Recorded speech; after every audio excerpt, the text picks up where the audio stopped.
Cheap black plastic combs. I really need to buy some because every time I go to talk about them on live streams or videos, I do not have any to show you guys because we literally do not have any in our home because they're so bad for your hair. I'll put an image up over here, but I do believe most of you know what I'm talking about when I say those like flimsy, black, cheap plastic combs. But if you don't, maybe seeing the image and hearing me talk about it, you're like, light bulb, oh, I know what he's talking about. Now, I have talked about these before, but it was a video that was a list of like the top 5 grooming mistakes, and I made the video, I talked about it, and I had a lot of comments and then people reaching out afterwards that were like, Dan, I hear you, great points, but is it really that bad? I still use it. I don't think there's a problem. Could you explain more? And I was happy to explain, but I thought I had enough people reaching out and asking for more detail that a dedicated, a searchable video that maybe would catch people's attention and will help them ultimately could be worth it, and people can share it if they would like. So I wanted to talk about why these combs are so bad and then go over a ton of different options that are better for your beard in the long run, and I believe it can save you. It can save you heartache, it can save you money, all sorts of things to just simply get away from those. So if that sounds like a good video for you guys to hear, to add on in the comments, please take a split second, hit that thumbs up on this YouTube video for me. I do appreciate that. That allow me to introduce myself. My name is Dancy Bearded. A lot of my subscribers have given me the name and continue to call me the trusted teacher for all things beard related because I love to cover every angle of having a beard. From the tools, to the products, to the science, to the mindset, whatever there is, I want to talk about it and dive in deep and allow you guys to continue that conversation. So if that sounds good to you and you're new here, please consider subscribing. I think you found the right place. And if you're returning, thank you guys so much. Most of you that watch are returning, and that means a lot to me. So keep it up. You are appreciated. So let's talk about those black flimsy combs real quick and why they are so bad. And it's very simple. It is a mold and press product. Essentially, they make a mold in the shape of the comb, and then they pour in hot liquid state of plastic, and then they press it and it cools and they remove it.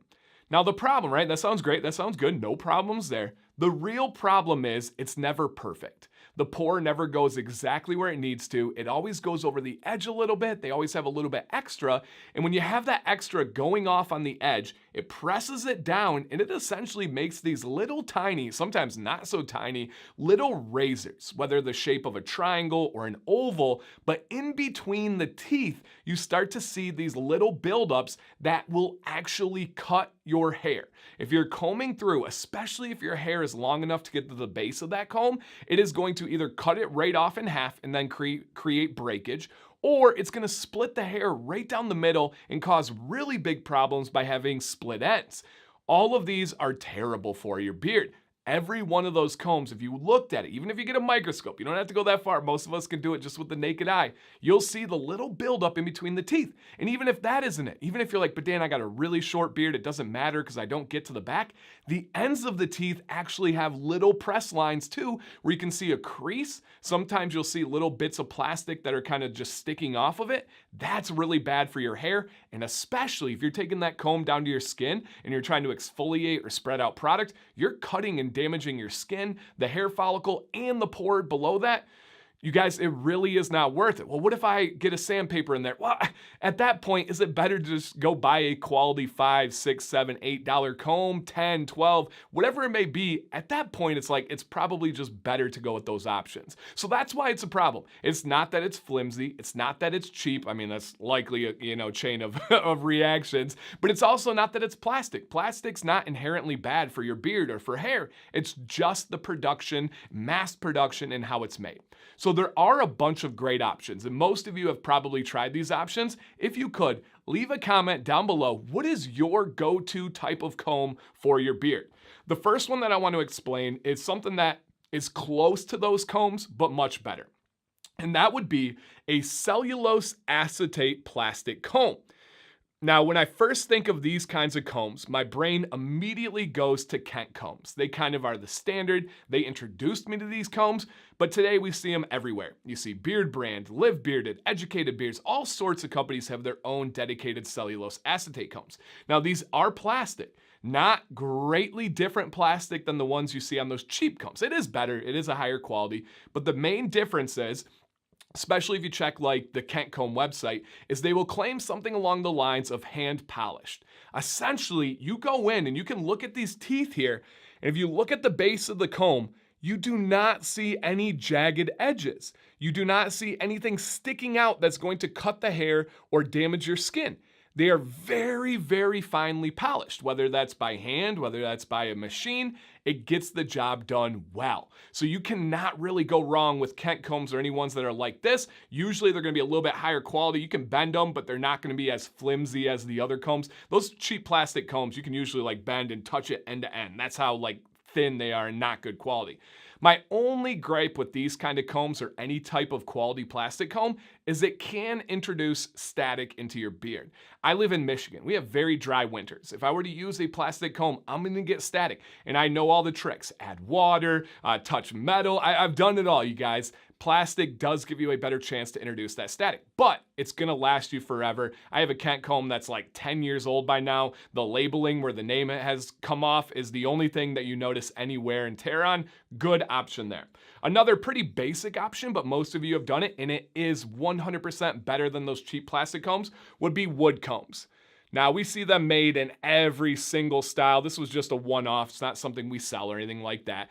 But they make them in pear wood. You make them in higher hardwoods. They're all over the place. You see the double-sided ones. You see ones like this. You see longer ones.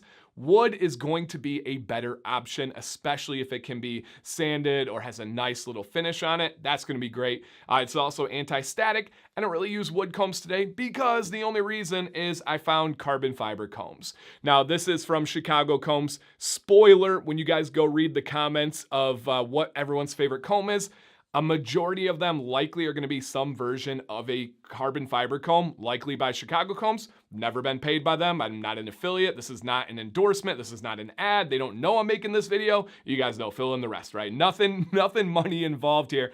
It's just the best. My buddy OG Rob was the first person years ago to introduce me to these. I actually didn't want to believe it. There's this weird human intrinsic value where we hear something, some people would call it hype, and we want to disbelieve. We want to think there's some kind of different kind of like motive to why this is good and why everyone's talking about it. Can't be that good. Well, sometimes it just is, right? And that's the case with these. They are anti-static, they are waterproof, they are heat resistant, they're gonna last you forever. I don't have it in front of me right now, but I do like horn combs, ox horn combs, buffalo horn combs, but they break easily. They're animal products. They will warp, they will go bad. They're wonderful, they're just not gonna last. These bad boys are likely gonna last you forever. Now, again, you got those cheap plastic combs. Okay, damn, they're cheap. This is around like $12. You're like, whoo, $12 for a comb? I use this multiple times a day, every single day of my bearded life. Now, even if this is just 1 year, I'm gonna pay what, $12, $1 a month? Okay, all right, that's not too bad. Now I've had this one for several years. Okay, we're doing pretty good. When you break it down like that, something that you actually use, that's actually beneficial for your beard, that's great. Same kind of deal here. If you look closely at the teeth, I have not washed this one, so don't judge me if it looks a little dirty. I didn't even think about that. But there's nothing in there that is going to be a problem. And it's just wonderful. And I've just seen so many people that have been using them in videos, that have been commenting when I say don't use those plastic combs, or they ask me about those plastic combs, because if you buy like a cheap wall trimmer from the store, they have them in there. If you buy like a hair cutting set, a hair cutting tools, hair cutting scissors, it's likely in there because they cost probably 2-3 cents to make, so they just toss them in. If I can end this conclusion here, please, get away from those cheap black plastic combs or any color combs. I don't know if they make white ones, orange ones, red ones. Get away from those ones. Get ones that are designed for barbers. Get ones that are designed for your hair, not just cheap add-ins. It will make all the difference in the world. Trust me, the term gets thrown around too often, but a good quality comb is an actual game changer. Out of everything I've ever used, I do recommend the Chicago combs. Number 8, I believe, is the best comb for really anybody's beard. It'll work for a short beard, it'll work for a thick beard, a long beard, has a hook to hang up in the shower. I do believe it is worth it. Please, leave your experiences down below, help others out so they don't have to just hear it from me. I know if we get everybody's voice, it'll be overwhelming of yes, there is a difference. I experienced it myself. I know you guys will put that down below with whatever. And hey, maybe you're like, Dan, I've tried all of these things. I just keep going back to the cheap ones because I like them. for whatever the reason is. Leave that. That's fair. I don't delete any comments like that. Let us know what you guys think. And just as important, do you have any questions about this? Is there something you would like me to explain further? Other than that, I just want to say thank you guys for watching today. I love going over this stuff. I love educating, even if it's not my old middle school history education. I believe this is a version of it, and it allows me to kind of get that out. And thank you for allowing me to be here to do this. My name is Dan C. Bearded. Please stay bearded and stay positive.